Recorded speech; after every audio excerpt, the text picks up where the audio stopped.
दोस्तों, आखिर औरत का वह कौन सा अंग हर रात बेशर्म होकर दबाने और चूसने से अचानक अपार धन की प्राप्ति होने लगती है? लोग औरत का कौन सा अंग दबा और चूस कर अमीर बन जाते हैं? जो भी मनुष्य औरत का यह अंग दबाता या चूसता है, उसके घर में सदा माँ लक्ष्मी का वास तो उसे एक संत साधु तपस्या करते हुए दिखे। वह उनके पास जाकर बैठ गया। जब साधु ने अपनी तपस्या खत्म की तो दीनानाथ उनके सामने जोर जोर से रोने लगा। साधु ने दीनानाथ से कहा, तुम्हें क्या दिक्कत है? तुम क्यों रो रहे हो? आखिर तुम्हें क्या परेशानी है? तब दीनानाथ ने साधु महाराज से कहा, हे महाराज, मेरी एक पत्नी है जो कि मुझे रोजाना ताना मारती है कि मैं गरीब हूँ, तो क्या करूँ? कितना भी कुछ कर लूँ, लेकिन धन कमा ही नहीं पाता। हुआ हूँ को समझाता हूँ कि वह मुझे ताने ना मारे, मुझसे झगड़ा ना करे, लेकिन वह बिल्कुल भी नहीं मानती। साधु जी, इसी वजह से मैं बहुत ज्यादा परेशान हूँ।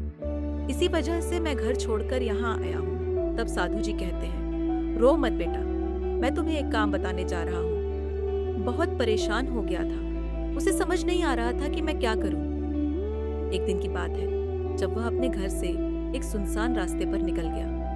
वह बहुत ही सुनसान रास्ते पर चल ही रहा था, तो उसे एक संत साधु तपस्या करते हुए दिखे। वह उनके पास जाकर बैठ गया। जब साधु ने अपनी तपस्या खत्म की तो दीनानाथ उनके सामने जोर जोर से रोने लगा। साधु ने दीनानाथ से कहा, तुम्हें क्या दिक्कत है? तुम क्यों रो रहे हो? आखिर तुम्हें क्या परेशानी है? तब दीनानाथ ने साधु महाराज से कहा, हे महाराज, मेरी एक पत्नी है जो कि मुझे रोजाना ताना मारती है कि मैं गरीब हूं, तो मैं क्या करूं? कितना भी कुछ कर लूं, लेकिन धन कमा ही नहीं पाता हूं। मेरा एक छोटा सा व्यापार था, वह भी पत्नी के क्लेश की वजह से चौपट हो गया।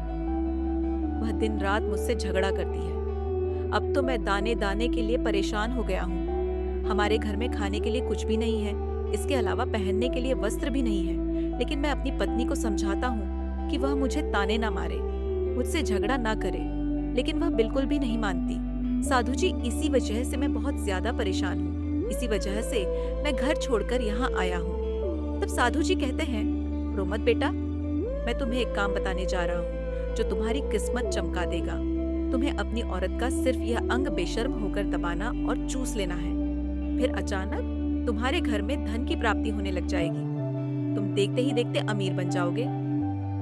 साधु जी कहते हैं, जो भी पुरुष औरतों का यह अंग दबाता या चूसता है, उसके घर में कभी भी धन की कमी नहीं रहती है और ना ही उसके घर में लड़ाई होती है। वह जो भी व्यापार करता है, उसमें हमेशा तरक्की होती है। साधु जी ने कहा, अब मैं तुमको औरत के उन अंगों के बारे में बताने जा रहा हूँ। इसे ध्यान से सुनना और अपने जीवन में इस पर गौर करना।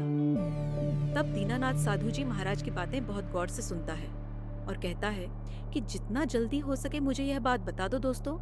तभी साधु जी महाराज उस आदमी को एक कहानी सुनाते हैं और बताते हैं कि एक नगर में एक किसान रहता था। उसके बहुत सारे खेत थे जिस पर वह दिन रात मेहनत करता था। उसके घर में किसान और उसकी पत्नी रहा करते। उस किसान और उसकी पत्नी में आपस में बहुत ज्यादा प्रेम था। उसके घर में किसी भी प्रकार की लड़ाई, झगड़ा या क्लेश नहीं होता था। इसी वजह से उसके घर में सदैव महालक्ष्मी का वास रहता था और उसके खेतों में इतनी ज्यादा पैदावार होती थी कि वह दिन प्रतिदिन अमीर होता जा रहा था। उस किसान और उसकी पत्नी में इतना प्रेम था कि आसपास के लोग उन्हें देखकर जल जाया करते थे। धीरे धीरे उसके पूरे गांव के लोग जान गए कि किसान और उसकी पत्नी में बहुत ज्यादा प्रेम है। धीरे धीरे यह बात उस नगर के राजा तक पहुंच गई। दोस्तों, किसान और उसकी पत्नी की बात जब राजा के पास पहुंचती है तो राजा भी उसके प्रेम की काफी ज्यादा तारीफ करते हैं। वह सभी से बताते हैं कि हमारे नगर में एक किसान और उसकी पत्नी रहते हैं जिनमें कभी भी लड़ाई झगड़े नहीं होते हैं। उन दोनों में आपस में इतना प्रेम है कि मैंने ऐसा अपनी जिंदगी में कभी भी नहीं देखा। एक बार की बात है, राजा पूरे नगर में ढंडोरा पिटवा देता है कि इस नगर में जितने भी लोग हैं वह सभी अपने घर में घी का दिया जलाएंगे। राजा की पत्नी पूछती है कि आप ऐसा क्यों कर रहे हैं? सबके घर में घी का दिया क्यों जलवा रहे हैं? राजा अपनी पत्नी की बात सुनकर कहते हैं, दीपक प्रेम की निशानी होता है। जिसके घर में घी का दीपक जलता है, उसके घर में सदैव प्रेम बना रहता है। और मैं चाहता हूँ कि जो प्रेम किसान और उसकी पत्नी के घर में है, वह हम पूरे नगर में रह रहे पति पत्नी के बीच हो। इसीलिए मैं हर घर में दीपक जलाना चाहता हूँ। राजा के सैनिक जाते हैं और हर जगह नगर में घोषणा कर कहते हैं, सभी के घर रात भर घी का दीपक जलना चाहिए। राजा की बात मानकर सभी अपने घर में दीपक जला देते हैं। लेकिन जैसे ही आधी रात होती है, सभी के घर के दीपक बुझ जाते हैं। लेकिन किसान के घर का दीपक वैसे ही जलता रहता है। दोस्तों, दीपक हमेशा की हूँ। आप बैठ जाइए, मैं आपके लिए पानी लेकर आता हूँ। तभी वह सैनिक बोलता है कि नहीं, तुम कुछ भी मत लाओ। मैं राजा का सैनिक हूँ, बस आपके पास राजा का समाचार लेकर आया हूँ। हुक्कत नहीं होती थी क्योंकि किसान बहुत समझदार था। किसान सोचता था, यदि मैं अपनी पत्नी को रोक टोक करूंगा तो घर में बेवजह ही लड़ाई झगड़े होंगे। कई चीजें किसान इस वजह से अनदेखा करता था कि उसके घर में प्रेम बना रहे। राजा अपने महल को छोड़कर पूरे नगर का नजारा देख रहे थे। उन्होंने देखा कि सारे नगर में किसी के घर में दीपक नहीं जल रहा है, लेकिन किसान के घर में दीपक जल रहा है। तब राजा अपनी रानी से बोलता है कि देखो, किसान और उसकी पत्नी के घर में दीपक जगमगा रहा है, लेकिन पूरे नगर में कहीं भी दीपक नहीं जल रहा है। इसी से पता लगता है कि किसान और उसकी पत्नी में कितना प्रेम है।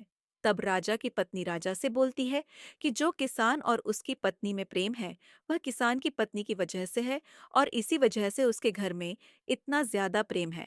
दोस्तों, जब राजा रानी की बात सुनता है तो कहता है, नहीं, तुम्हारा सोचना गलत है। जो प्रेम किसान के घर में है, वह उसकी पत्नी की वजह से नहीं है, बल्कि कि वह किसान की वजह से है। रानी कहती है कि किसान की पत्नी बहुत ज्यादा समझदार है। आपका सोचना गलत है और यही वजह है जो कि उनके घर में कभी भी लड़ाई झगड़ा नहीं होता है। राजा कहता है कि किसान समझदार है और रानी कहती है कि किसान की पत्नी समझदार है। दोस्तों, इसी तरह कुछ देर चलता रहा। इसी बात को लेकर राजा और रानी के बीच काफी झगड़ा हो गया।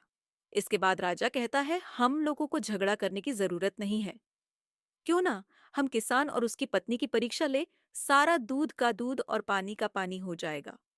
लड़ाई करने के बाद इस बात पर राजा और रानी दोनों सहमत हो गए और दोनों परीक्षा लेने के लिए तैयार हो जाते हैं। तब राजा अपने महल में जाता है और एक सैनिक को बुलाता है और एस से बोलता है कि तुम किसान के पास जाओ और जो जो प्रश्न मैं तुमसे बोल रहा हूं वह तुम किसान को बोल देना। वह सैनिक बोलता है, ठीक है महाराज। वह सैनिक राजा की बात सुनकर किसान के पास जाता है। उस समय किसान की पत्नी खेतों में गई थी, लेकिन किसान की कुछ तबीयत ठीक नहीं थी। इस वजह से वह खेतों पर नहीं गया था। इस समय वह सैनिक किसान के घर पहुंच जाता है और किसान से कहता है, मैं राज दरबार से आया हूँ। राजा साहब ने मुझे भेजा है। दोस्तों, किसान कहता है, बताइए मैं आपकी क्या सेवा कर सकता हूँ। आप बैठ जाइए, मैं आपके लिए पानी लेकर आता हूँ। तभी वह सैनिक बोलता है कि नहीं, तुम कुछ भी मत लाओ। मैं राजा का सैनिक हूँ, बस आपके पास राजा का समाचार लेकर आया हूँ। तब किसान कहता है, ठीक है, आप मुझे बताओ, राजा साहब ने मेरे लिए क्या समाचार भेजा है। सैनिक कहता है, किसान, राजा साहब ने यह बोला है कि यदि तुम अपनी पत्नी को छोड़ देते हो तो राजा जी आपको बहुत सारे हीरे जवाहरात और साथ में तुम्हारे जमीन से 2 गुना ज्यादा जमीन राजा जी आपको इनाम में देंगे। इसके अलावा राजमहल का आधा हिस्सा भी आपको दिया जाए।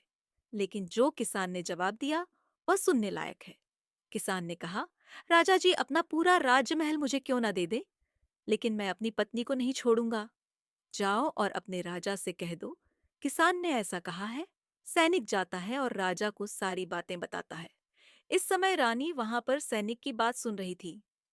सुनने के बाद रानी ने कहा, आपने किसान की तो परीक्षा ले ली, लेकिन किसान की पत्नी की परीक्षा नहीं ली है। इस तरह से हम कैसे पता कर सकते हैं कि कौन समझदार है।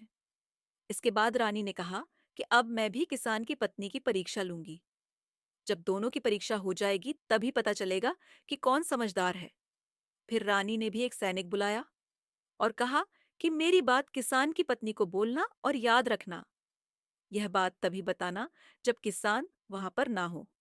सैनिक ने पूछा कि रानी, क्या बात बतानी है? वह तो बताओ। तो रानी ने सैनिक को सारी बात बता दी।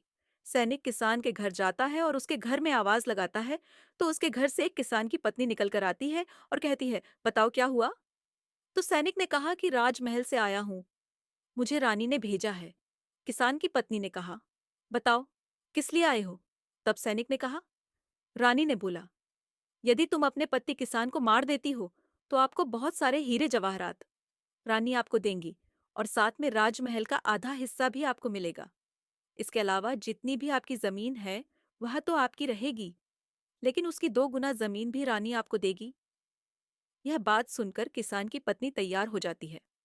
वह कहती है, ठीक है, यदि मुझे रानी यह सब देंगी तो मुझे मंजूर है। मैं अपने पति को मार दूंगी।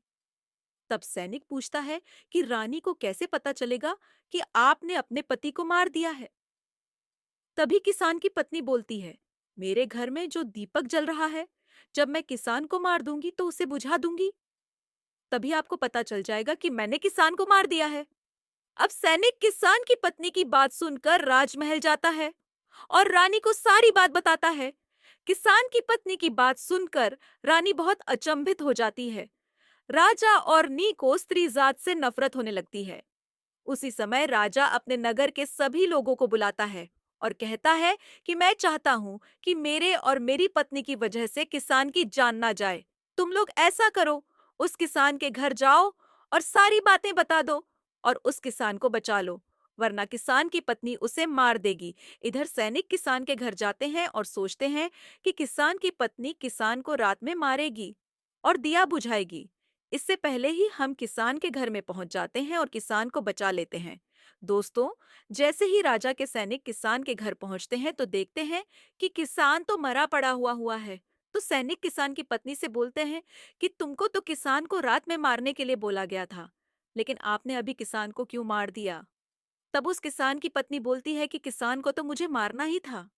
रात में तो मुझे सिर्फ दिया ही बुझाना था, इसलिए किसान को तो मैंने दिन में ही मार दिया है। सभी सैनिक तुरंत ही किसान के घर से दौड़े दौड़े जाते हैं और राजा रानी को सारी बातें बताते हैं। राजा और रानी क्रोध से आग बबूला हो जाते हैं।